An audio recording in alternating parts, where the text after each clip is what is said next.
Hello aspirants, I hope आप सभी अच्छे से तैयारी कर रहे होंगे।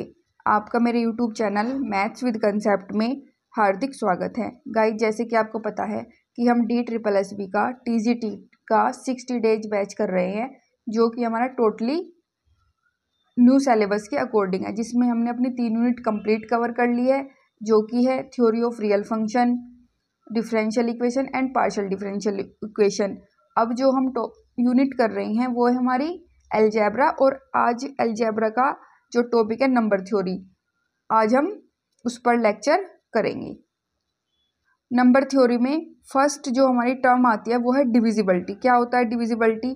N integer a is said to be divisible by an integer b does not equal to 0। एक इंटीजर a डिविजिबल होगा किसी इंटीजर b से, कब होगा? If there exist an integer q such that, अगर एक इंटीजर q ऐसा लाई करता है कि a इक्वल टू किसके हो? b के। a इक्वल टू किसके हो? b के। Then it is denoted by, इसको हम डिनोट करते हैं कि हमारा जो b है वो डिवाइड करता है a को। देखो इसमें ये साइन हमारा बिल्कुल जो साइन होता है वो बिल्कुल सीधा होता है, ऐसे नहीं लिखा हुआ है मैंने, इस तरीके से। इसका मीनिंग है कि जो b डिवाइड करता है a को, इसमें हम लिखते हैं डिविजिबिलिटी रूल में, जो हमारी स्टैंडर्ड बुक होती है, कि जो हमारा नंबर b है वो डिवाइड करता है a को। इसमें लाइन बिल्कुल सीधी होती है।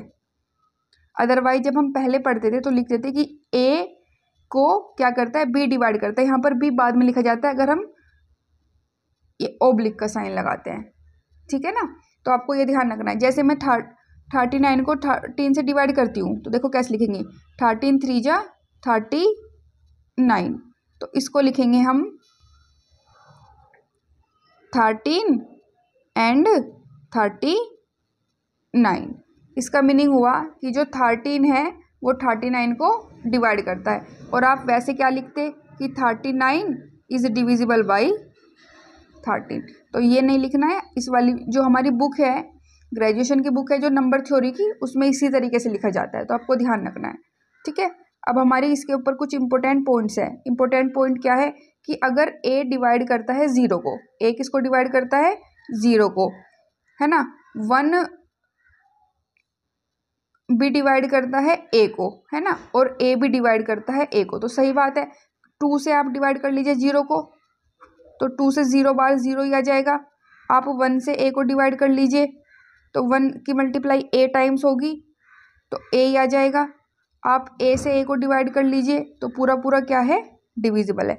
यानी कि प्रत्येक नंबर को कोई भी नंबर क्या कर सकता है? अगर वो नंबर 0 है डिवाइड कर सकता है, 1 किसी भी नंबर को डिवाइड कर सकता है, और सेम नंबर को क्या कर सकता है? हमेशा डिवाइड कर सकता है। नेक्स्ट है हमारी नेक्स्ट जो इम्पोर्टेंट पॉइंट है, नेक्स्ट पॉइंट है, इफ a डिवाइड करता है b को, अगर a किसको डिवाइड करता है? b को, c डिवाइड करता है d को, c किसको डिवाइड करता है? d को, तब ये बात इंप्लाई करेगी कि ac का अगर आप मल्टीप्लिकेशन कर लीजिए, वो किसको डिवाइड कर देगा? bd को डिवाइड कर देगा, ठीक है। नेक्स्ट है हमारा, इफ a डिवाइड करता है b को एंड b डिवाइड करता है c को, क्या? अगर a डिवाइड करता है b को, b डिवाइड करता है c को, तब a डिवाइड कर देगा c को, तो करेक्ट है। जैसे में 2 से 4 डिवाइड हो गया, 2 2 जा 4, 2 से 6 डिवाइड हो गया, 2 3 जा 4 से b डिवाइड c, तो b की वैल्यू यहाँ पर हमारी कितनी है? 4। 4 यहाँ पे मान लिया मैंने 8 ले लिया है, तो 4 2 जा 8, तो 2 डिवाइड कर देगा c को, तो c की वैल्यू कितनी है हमारी? 8, तो 2 से 8 को डिवाइड करेंगे तो 2 4 जा 8 हो गया ना, इस तरीके से। तो ये क्या थ्योरम हुई हमारी कि अगर a डिवाइड करता है b को एंड b डिवाइड करता है c को, तब a किसको डिवाइड कर देगा? c को डिवाइड कर देगा। नेक्स्ट इंपॉर्टेंट रिजल्ट है, इफ a डिवाइड करता है b को एंड b डिवाइड करता है a को, a किसको डिवाइड करता है? b को, और b डिवाइड करता है a को, तब जो a की वैल्यू होगी वो क्या होगी? a की वैल्यू प्लस माइनस b होगी हमारी। कितनी होगी a की value? Plus minus b। Next है, इफ a डिवाइड b, अगर a डिवाइड करता है b को एंड a डिवाइड करता है c को, ए किसको डिवाइड करता है, बी को, एंड ए डिवाइड करता है सी को, तब जो ए होगा वो किसको डिवाइड कर देगा, बी एक्स प्लस सी वाई को। और ये जो एक्स और वाई हैं ये हमारे कोई भी इंटीजर हो सकते हैं, क्या हो सकते हैं, कोई भी इंटीजर्स। तो याद रहेगा आपको कि अगर ए डिवाइड करता है बी को एंड ए डिवाइड करता है सी को, तब ए डिवाइड करेगा बी एक्स प्लस सी वाई को, ए किस तरीके से डिवाइड कर देगा, ठीक है ना। और एक्स और वाई हमेशा क्या होंगे, हमारे कोई भी इंटीजर वैल्यू होंगे, एक्स और वाई क्या होंगे, इंटीजर वैल्यू होंगे। समझ में आया। अब नेक्स्ट करते हैं हम डिवीजन एल्गोरिथम। क्या होती है डिवीजन एल्गोरिथम की थ्योरम। अब नेक्स्ट है हमारा डिवीजन एल्गोरिथम। क्या होता है डिवीजन एल्गोरिथम, और इसके ऊपर क्वेश्चन ही पूछे जाते हैं आपसे, ठीक है ना। तो देखते हैं, for given integer a and b, दो हमारे पास इंटीजर हैं और दोनों के दोनों इंटीजर क्या हैं, 0 से ग्रेटर हैं, यानी कि 0 से बड़े कोई भी हमने इंटीजर ले लिए। इट मीन्स पॉजिटिव नंबर्स की बात कर रहा है, या आप बोल सकते हैं नेचुरल नंबर्स की बात कर रहा है, ठीक है। There exist a unique integer q and r such that, तब यूनिक इंटीजर्स क्यू और आर लाई करेंगे, इस तरीके से लाई करेंगे कि ए इक्वल टू क्या होगा, बी क्यू प्लस आर होगा। क्या होगा, ए इक्वल टू क्या होगा, बी क्यू प्लस आर होगा।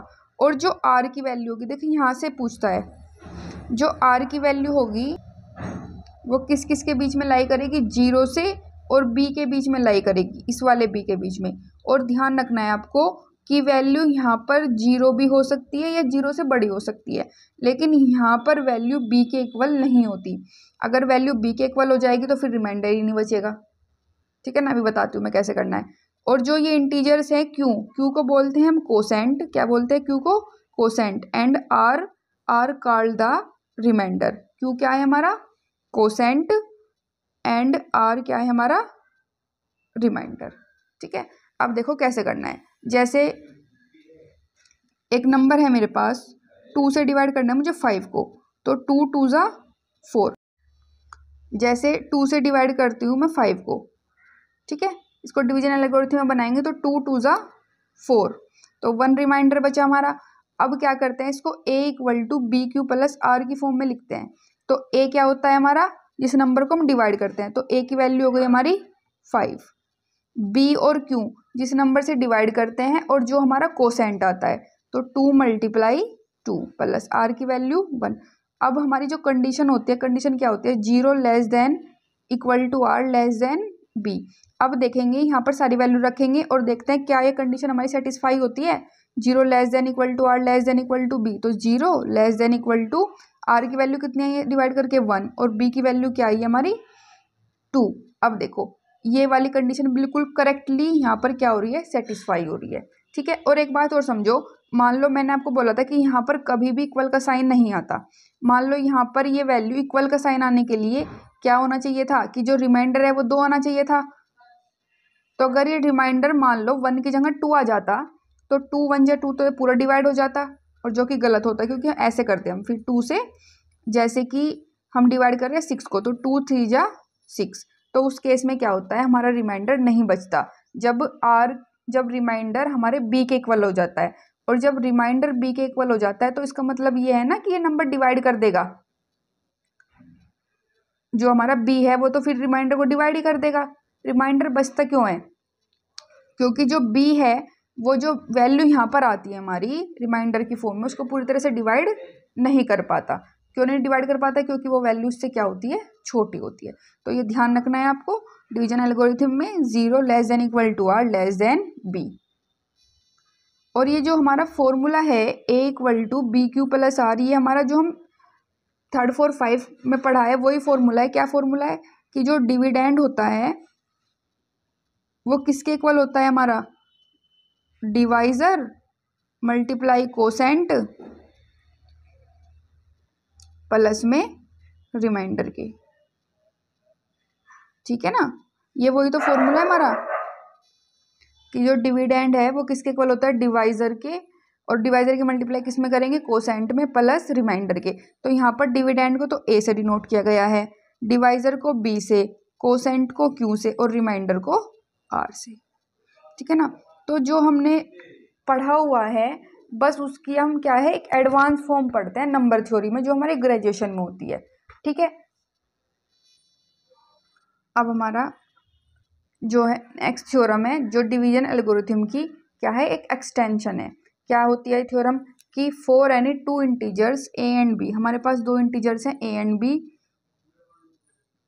There exist integers Q1 and R1 such that, हमारे पास दो इंटीजर है Q1 और R1। ठीक है ना, तब क्या होगा, Q मतलब हमारा क्या हो गया कोसेंट और R मीन्स रिमाइंडर। तब जब हम डिवाइड करेंगे A equal to BQ1 plus ER1 होगा, क्या होगा BQ1 प्लस ER1 होगा। ठीक है, और जो हमारी R1 की वैल्यू होगी, देखो वहाँ पर रिमाइंडर की वैल्यू क्या बताई थी मैंने कि 0 less than equal to R less than equal to B होगी। लेकिन यहाँ पर इसके एक्सटेंशन में क्या होता है कि जो R1 होता है वो किस किस के बीच में लाई करता है, B/2 के बीच में, 0 और B/2 के बीच में लाई करेगा, यानी कि उसके आधे से आधी वैल्यू से कम के बीच की वैल्यू होगी। और इसमें ध्यान रखना ये पूछा जाता है आपसे कि अगर ये कंडीशन है कि A equal to BQ1 plus ER1 है और जो रिमाइंडर है वो 0 से B/2 के बीच में है, तब इस E की वैल्यू क्या होती है। तो आपको ध्यान रखना है या तो E की वैल्यू 1 होगी, E इक्वल टू +1, या फिर क्या होगी E इक्वल टू -1, या तो E की वैल्यू +1 होगी या फिर E की वैल्यू -1 होगी।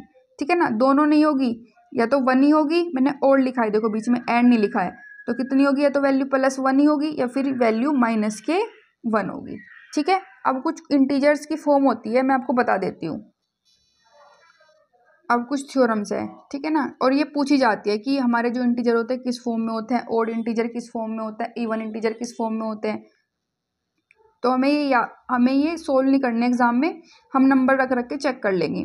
ठीक है ना, ये बोला है कि every integer is of the form, जो हमारे इंटीजर्स होते हैं वो या तो इस फॉर्म के होंगे 3Q और 3Q + -1।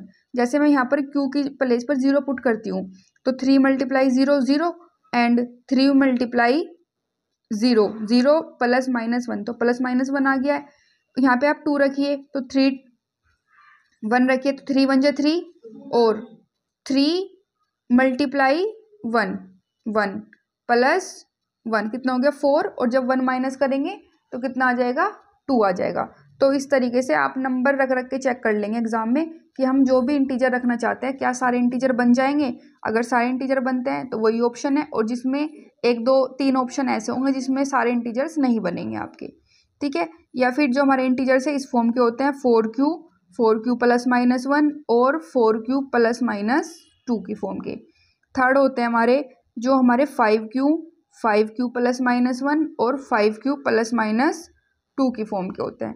ठीक है, तो आप इसमें Q की कुछ भी वैल्यू रखिए तो आप सारे के सारे इंटीजर्स निकाल सकते हैं, 0 रखिए, 1 रखिए, 2 रखिए, 3 रखिए, 4 रखिए। ठीक है ना, अब नेक्स्ट थ्योरम है हमारी कि जो हमारे ऑड इंटीजर होते हैं वो होते हैं इज ऑफ द फॉर्म, या तो वे 2Q + 1 होंगे, 2Q + 1 की फॉर्म के होंगे, 2Q - 1 की फॉर्म के होंगे, या 4Q + -1 की फॉर्म के होंगे, या +-4Q + 1 की फॉर्म के होंगे। जैसे यहाँ पे Q की जगह आप 0 पुट करिए तो 2 × 0 + 1, तो कितना हो गया 2 की मल्टीप्लाई 0 में 0 + 1, तो देखो ओड 1 हमारा क्या है एक ओड इंटीजर है। आप यहाँ पर 4 की Q की जगह पे 2 प्लेस करिए, इस वाले में करिए 4 × 2 + -1, तो 4 2 = 8 + -1, तो 8 + 1 9 और 8 - 1 7। देखो दोनों नंबर हमारे क्या आए ओड इंटीजर आए।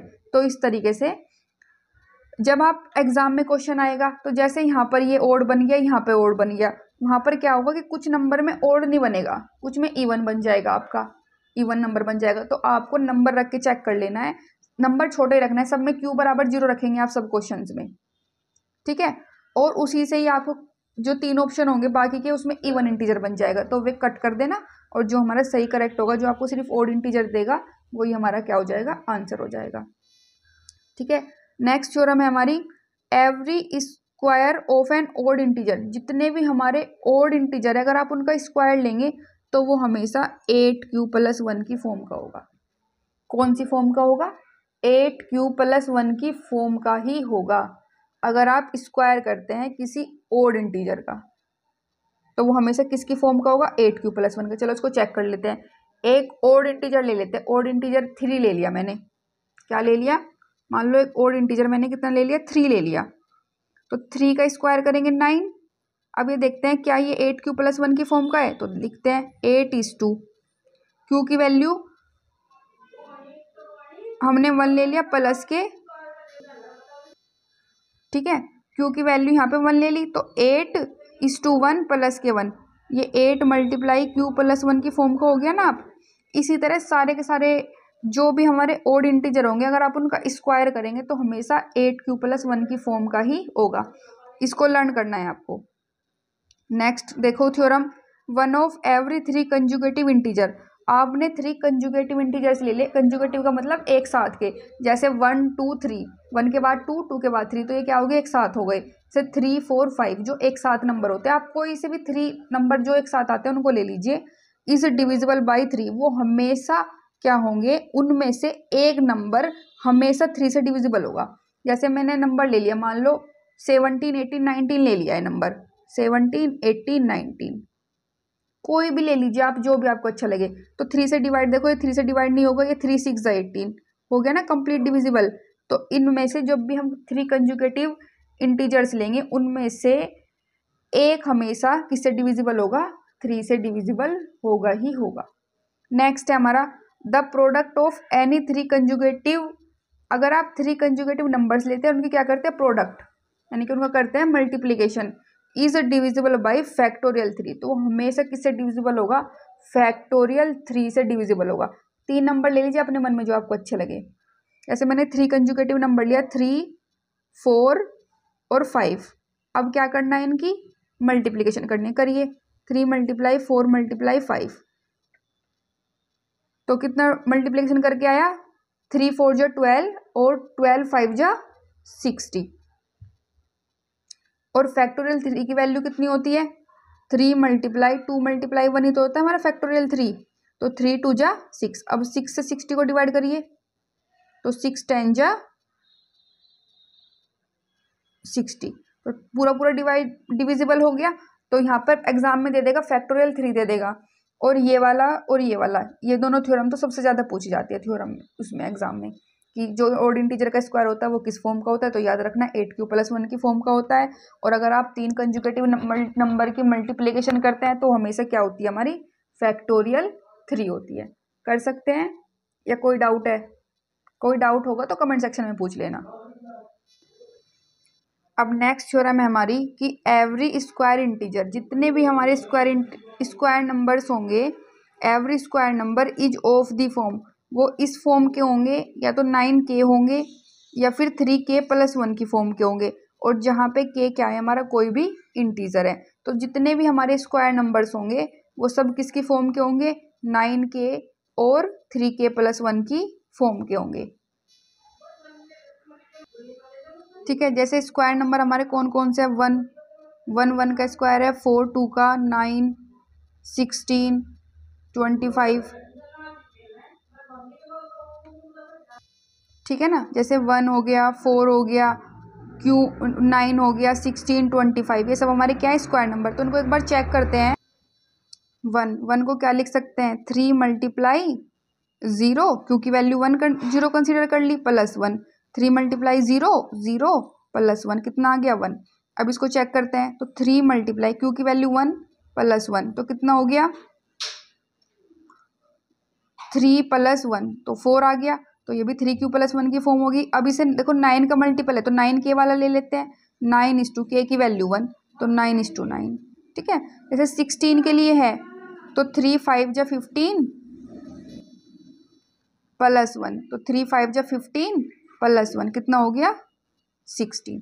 तो गाइस जितने भी स्क्वायर नंबर होते हैं वो हमेशा 9k की फॉर्म में, 3k+1 की फॉर्म में होता है। एक बार रिवीजन कर लेते हैं जितना हमने अभी तक पढ़ा है, क्योंकि इसमें सारा थ्योरम बेस है और ये सब चीज़ें आपकी पढ़ी हुई है। लेकिन अब हम पढ़ रहे हैं एडवांस लेवल, किसके थ्योरेटिकल पोर्शन क्या होता है।